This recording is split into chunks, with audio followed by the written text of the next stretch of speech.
Почитуван колега, ниту сте го слушале дебатирањето овде, ниту сте го разбрали.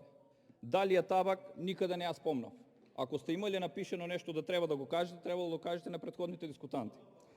Второ, дека нема да им се исплати субвенции на оние на кои што ќе им биде откупен тутунот. И тоа е лага, ја спинувавте информацијата, јас конкретно напоменав на дивите откупувачи кои што се појавија во населените места и го земаат тутунот по 80 до 100 денари.